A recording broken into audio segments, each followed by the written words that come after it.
Hi everyone, Stepan here. I'm going to show you the games I played at the first tournament this year, or the first round game. But before I do, I want to give you a brief intro into what was happening and the context, because it was pretty wild.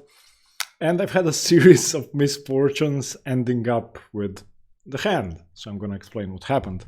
Now, thank you all for sending emails, messages, asking about the hand. It's okay now, so I'm going to tell you what happened. Now, first, I was playing in the Bošnjaci Open, which started on January 3rd.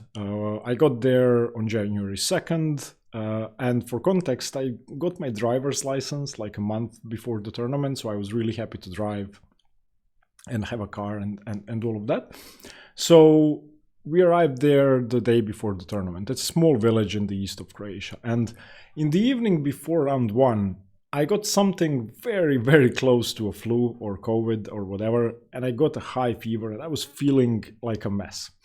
Anyway, the second day, round one, the game I'm about to show you, I have a fever, I'm feeling absolutely dreadful, but I play the game. I take a bye for round two because I just couldn't see anything. I had a high fever, I was coughing, it was just bad. So I ended up not playing rounds 2 and 3, which were held on game 2. On day 3, I'm feeling a bit better, so I play round 4. You're gonna see that game. And then the following day, I play rounds 5 and 6. It was a double round day. After that, my symptoms started to change, and I got really bad intestinal problems, to put it mildly. Ended up going to the toilet like 20-30 times in a couple of hours. And I was driving to the tournament hall. And I got there, Milan, my friend, my coach, and another guy, Shimon, who was also playing the tournament, was in the car with me. And we get to the tournament venue, and I just say, I have to go back. I need to run to the bathroom. So I ended up not playing. It was just, there's nothing I could have done. I tried my best to keep playing, but I had to give up. Then finally, it gets better. I get home, I'm feeling well. And I'm going rock climbing with my fiance. We're in the car, we're driving back. And now for context, I bought an extremely cheap car, 500 euros, because that's all we could afford. And it keeps losing water. Like it keeps overheating and the water just goes somewhere. I don't know anything about cars. So anyway, we're driving on a really busy street in my hometown and the engine starts smoking. And there's just smoke coming out. I don't know what to do. Is it going to explode? What's going to happen? It's probably overheating. There's no water. So I, the idiot, stop the car in the middle of the street, open up the hood, and reach for the water thing. And as it gets very close to being opened, there's a volcano of water and steam, and it burns my hand. So I don't know what to do. It's pretty bad. And I run to the nearby bar restaurant. They help me by allowing me to use their water, and I put water over it. I call the emergency services, whatever. Anyway, I get to the hospital. I have pretty serious burns and ended up going to the hospital every day since then. Now it's finally getting better. There will be no complications and it's going to be fine. It's going to heal up in like, I'm guessing a couple of months. Is going to be completely fine. I'm taking off the bandages soon, so that's it. A series of misfortunate events, but still. The tournament went okay, the 4 games that I did play. I tried my best to play every game, but I couldn't. I have a new tournament coming up in February. Hopefully I get to play all 9 rounds and everything will be okay. Now, to the round 1 game. I had no idea who I was going to be facing. Obviously, it's an open tournament, round 1. I had a high rating, so I got paired down in round 1, and I'm facing a guy, a kid. I don't know how old he is, maybe 13, 14, 15, rated 1300. Okay, and he plays e4. Of course, in that state of mind and body, I didn't want to experiment, so I just played the Caro-Kann. Before I show you the game, I would like to thank today's sponsor, Chessbook. if you would like to work on your repertoire in an easy, understandable, and efficient way, Chessbook is a great way to do that. Chessbook is a tool that helps you import, review, and work on your repertoire. Now, the couple of features that I find extremely useful is connecting your online accounts, so Lichess and or chess.com accounts, and then working on the mistakes you made in the actual games. I've connected my main Lichess account to this and imported a part of my black repertoire, so some Caro-Kann, some Semislav, and Chessbook has found some mistakes. So what you can do when you connect your account is you can review your online mistakes. So let's see what I made, what I played wrong. Okay, this is from the exchange Caro-Kann. This is still fine. In this position, you played bishop h5, played the correct move on the board. Well, castles is slightly better. Let's see what else it has. Okay, in this position, my repertoire is now queen b6. Okay, what does it have here? In this position, you played c6. Well, c6 is kind of a mistake. Bishop f5 is more active. Okay, so I've done reviewing my mistakes. When I import more of my repertoire into Chessbook, I'll be able to review more mistakes. Now, the second thing you can do is you can practice moves from your repertoire. So I've imported my black repertoire by hand, and Chessbook is going to quiz me on the biggest gaps in my repertoire. So let's practice. Practice moves, everything that's due for review. Okay, I go c6. Okay, d4, I go d5. I take this. My repertoire is the Karpov. On bishop d3, I go knight f6. On this, I go e6. Bishop d6. Okay, let's see what else it has for me. I take this. Okay, I go knight c6. This is the exchange variation, knight f6. In this position, I go bishop g4 for the main line. Now, you could go queen d7, but I go queen c8. That's my repertoire. e6. Bishop e7. Castles.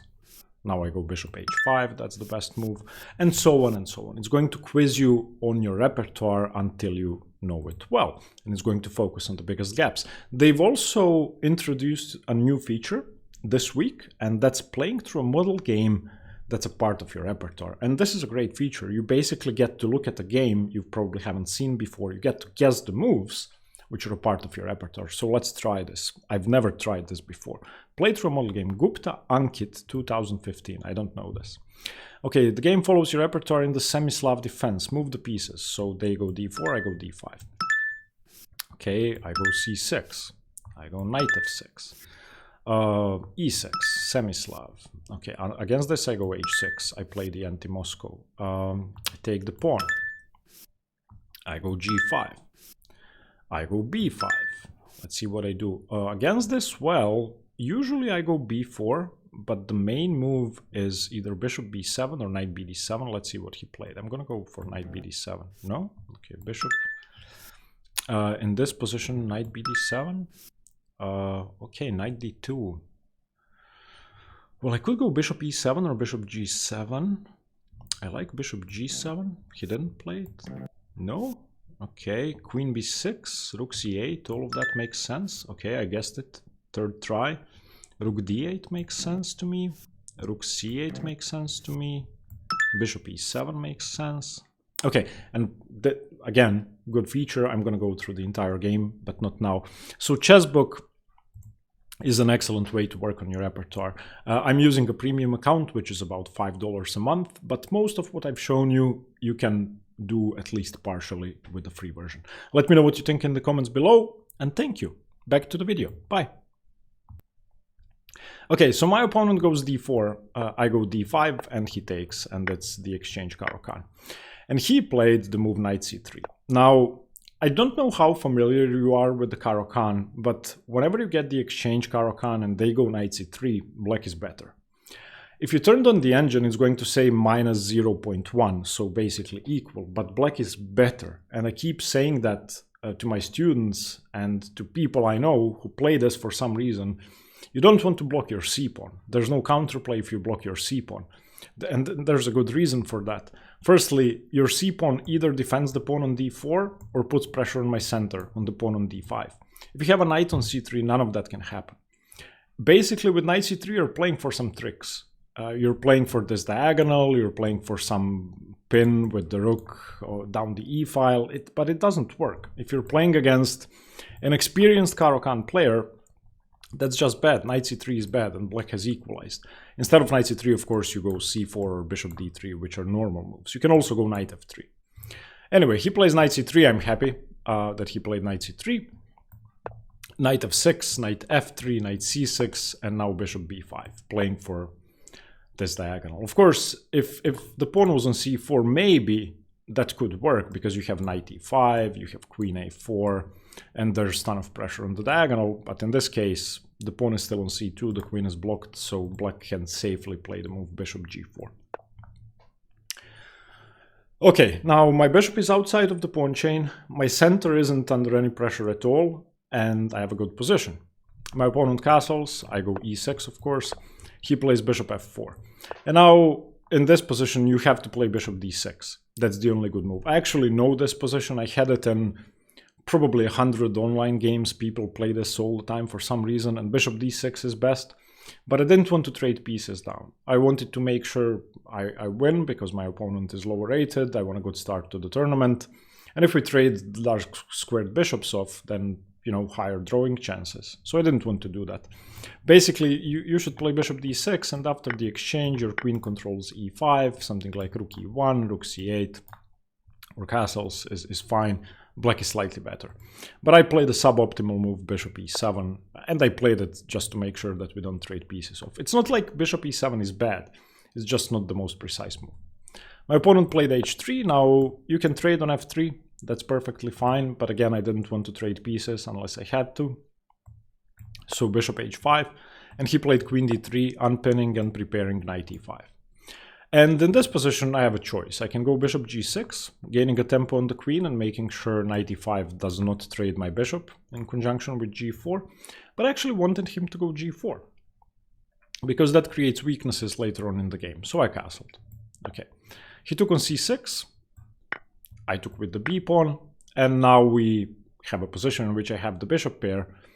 But if he wants to take it, he's going to have to go g4 and take on g6, which is a great position for black. Double g pawns mean that you have g5, and if there's a white pawn on g4, you're creating a backwards pawn on h3.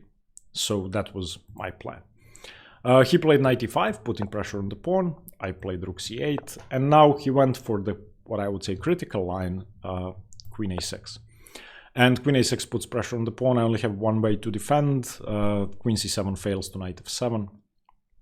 So queen b6, forcing a queen trade with queen a6, basically. But I'm happy, because now I have one pawn island, and I have c5. And once I get c5 in, I'm going to get a passed pawn in the center. And later on, that gives me excellent winning chances. Whereas his a pawn is going to be weak if it starts advancing.